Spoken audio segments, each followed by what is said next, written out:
Hi friends, कशा आहात तुम्ही सगळे मजेतच असणार. आता झालं सकाळची वेळ आणि मी उठली आहे. तर मी आधी उठल्या माझं जे समोरच्या गॅलरीचं दार आहे ते ओपन करते, कारण घरात प्रकाश येतो त्यामुळे. आणि मी थोड्या वेळ बघते बाहेर कसं आहे. तर इथे खूप झाडं असल्यामुळे पक्ष्यांचा खूप आवाज येत असतो. तर मी थोड्या वेळ बाहेरची हवा घेते, म्हणजे 2-3 मिनिट, कारण मला सकाळी उठायला आधीच उशीर होतो रात्री लेट झोपल्यामुळे. त्यामुळे मी जास्त वेळ उठल्या वेळ वाया घालवत नाही, लगेच कामाला लागते. तर थोड्या वेळ मी इथं बघते, कारण खूप सुंदर अशी थंडी हवा येत असते बाहेरून. आणि ते सगळं झाले की माझ्या कामाला मी लगेच लागते. तर सगळ्यांचा हा रुटीन वेगवेगळा असतो. तर मी माझा एक रुटीन दाखवलेला आहे, मी कसं करते. तर माझे कामं आता बघा तुम्ही कसे आहेत. तर मी आधी फेसवॉश करून घेते. तर हे आहे पिअर्सचं फेसवॉश. तर मला खूप स्किनचे प्रॉब्लेम आहेत, म्हणजे पिंपल्स वगैरेचे. तर मी हे फेसवॉश 2 महिने झाले यूज करते आहे. तर याचा मला चांगला रिझल्ट दिसतो, म्हणजे पिंपल्स वगैरे येणं कमी झालं आहे. तर तुम्हाला पण ते प्रॉब्लेम असतील तर तुम्ही यूज करून बघा. मला तर चांगला रिझल्ट आला आहे. आणि मी फेसवॉश केल्यावर लगेच ब्रश वगैरे करून घेते, त्याच्यामुळे फ्रेश वाटतं आणि कामं करायला एक म्हणजे स्फूर्ती मिळते.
हेच फरशी पुसायला घेते. तर मी हे गॅलरी पण धुवून घेतली होती, पण थोडंसं पाणी राहतं त्यामुळे मी ती पण पुसून घेते. अशा प्रकारे मी माझं पूर्ण घर या मॉपनी पुसून घेते. हे मॉप मी ऑनलाईनच बोलवलेलं आहे. मला पाठीचा व कमरेचा त्रास आहे त्यामुळे मी मॉपनीच पुसते.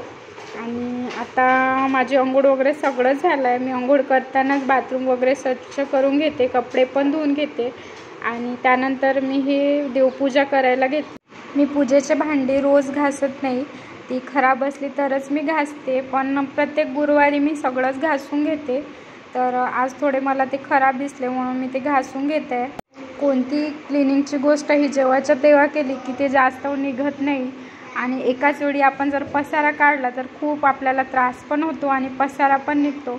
तर मला श्रीलमुळे खूप एकाच दिवशी पसारा काढून ते क्लीन करण्यात वेळ मिळत नाही, त्यामुळे मी रोजचं जेवढं होईल माझ्याने तेवढं क्लीन करत असते. तर मी हे कामं करताना असं नाही की मी हे कामं श्रील उठायच्या आधीच करते, कारण श्रील कधी कधी माझ्यासोबतच उठून जातो, पण तो काल रात्री खूप लेट झोपला आहे त्यामुळे तो आता उठायचाच आहे आणि थोडंसं वातावरण पण थंड पडलं आहे त्यामुळे त्याला झोप आली असेल. तर हे काम मी श्रील उठल्यावर पण करते, पण याच प्रकारे करते. आणि श्रील उठल्यावर थोडंसं कामांना लेट होतं कारण त्याचं सगळं मूड सांभाळून वगैरे कामं करावी लागतात आणि त्याच्या मनाने पण ती घ्यावी लागतात. तर श्रील कधी पण उठू शकतो, म्हणजे त्याचं काही असं नियम नाही की तो एवढेच वाजता उठेल किंवा आत्ताच उठेल.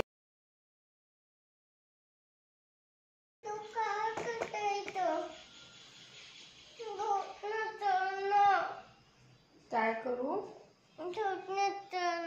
झोपू? गुड मॉर्निंग झाली ना, बघ बाहेर.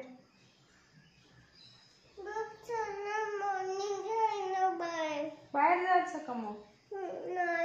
हां, झोपायचं मॉर्निंग झाल्यावर आणि नाईट झाल्यावर.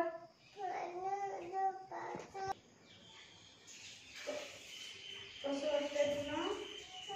छान वाटतंय. झोपी झाली का तुझी? झाली.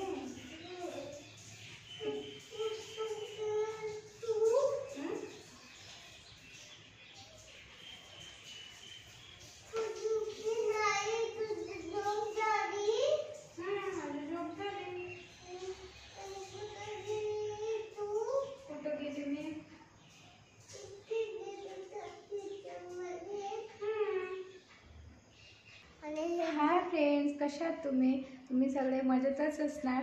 श्रील आता आहे उठला आणि श्रील काय करतोय? ब्रश करतोय. कुठे आहे ब्रश तुझं? कुठे आहे ब्रश? मग कर ना ब्रश. श्रील करतोय ब्रश, हो की नाही? गुड मॉर्निंग बोल श्रील. Good morning. तर मतलब सगळ्यांना एक प्रश्न होता की मी हे सगळं तर सगळ्यांना एक प्रश्न होता की म्हणजे श्री लहान आहे तरी मी व्हिडिओ कशी बनवते आणि कसं मॅनेज करते. तर ते सोपं नाही आहे माझ्यासाठी. मला ते खूप कठीण वाटतं लहान मुलांना सांभाळणं. आणि ज्या म्हणजे स्त्रिया घर सांभाळून मुलं सांभाळून नोकरी वगैरे करतात त्यांचा तर मला अभिमान वाटतो की ते कसं मॅनेज करत असतील सगळं, कारण लहान मुलांना घरच सांभाळणं खूप कठीण आहे.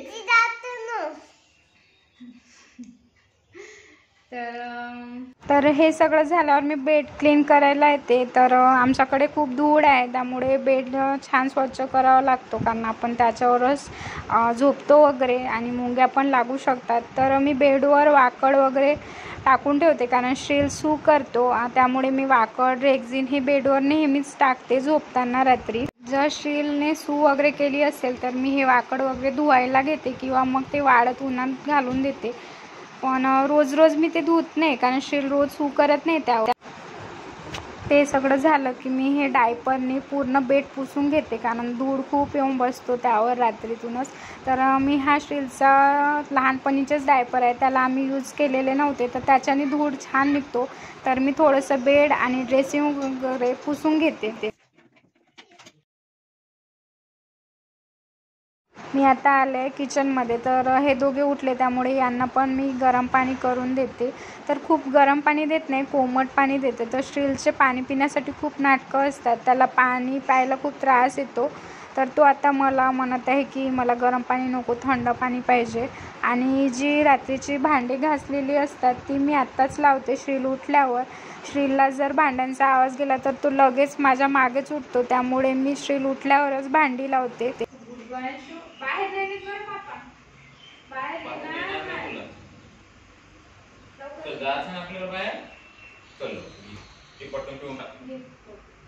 जाऊ दे, आला नका नेऊ कशाला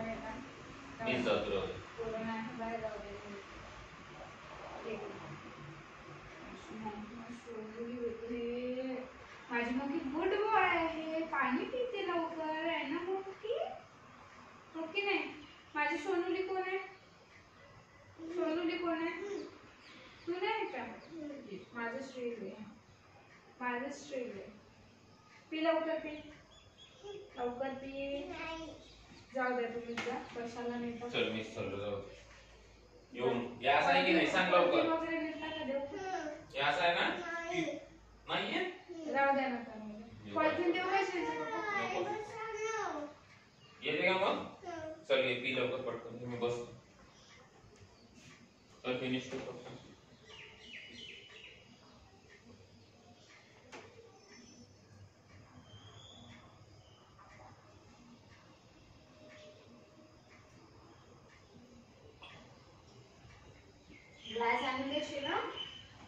तर मी आता आले किचनमध्ये. तर आता मी नाश्ता आणि स्वयंपाक एकत्रच बनवणार आहे. तर मी भाजी बनवायला घेतली आहे. तर चवळीच्या शेंगाची मला भाजी बनवायची आहे, तर मी त्याची आणि नाश्त्याची तयारी एकत्रच करते.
तुझी अंघोळ झाली का? श्रील आता अंघोळ केलं आणि श्रील आता फ्रेश झालाय आणि श्रीलने न्यू ड्रेस घातलाय. दाखव शो न्यू ड्रेस. बघ कसा आहे न्यू ड्रेस श्रीलचा. कसा आहे श्रील? छान आहे श्रीलचा न्यू.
मॉर्निंगचं रुटीन असतं. तर प्रत्येक स्त्रीचं प्रत्येकच गृहिणीचं मॉर्निंग रुटीन खूप बिझी असतो आणि सगळ्यांचे कामं पण वेगवेगळी असतात आणि याच्यापेक्षा जे खूप बारीक सारीक कामं आहेत ते प्रत्येक कामं आपण दाखवू पण नाही शकत आणि प्रत्येकांची वेगवेगळी कामं असतात आणि पद्धत पण वेगळी असते. तर मी या पद्धतीने श्रीलला सांभाळून आणि ही माझं रुटीन श्रीलचे पप्पा घरी असल्यावरचं आहे आणि श्रीलचे पप्पा घरी नसल्यावरचं माझं वेगळं रुटीन असते कारण त्यावेळेस स्वयंपाक हा मला लवकर बनावा लागतो कारण टिफिन द्यायचं असतं. तर अशा प्रकारे माझं हा मॉर्निंगचा बिझी रुटीन असतं. तर आता असं खूप फास्ट केलं आणि सकाळपासून कामाला लागलं तरी 1 किंवा 2 वाजतात आणि जर मला थोडासा त्रास आला तर मी थोडंसं म्हणजे आराम करते म्हणण्यापेक्षा श्रीलसोबत खेळत बसते. तर मला 2 वाजतातच कामाला. आज 1-1:30 वाजले आहे. तर आता श्रील खेळत आहेत त्याला थोड्या वेळ मी खेळू देते आणि नंतर मी याला झोपवते. माझं मॉर्निंग रुटीन असते. तर श्रील बघा किती मस्ती करतो.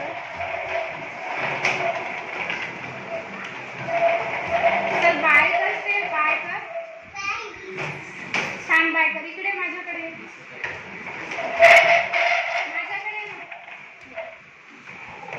आमचा व्हिडिओ आवडला लाईक करा, सबस्क्राईब करा. सबस्क्राईब करा. तर चला बाय. थँक्यू.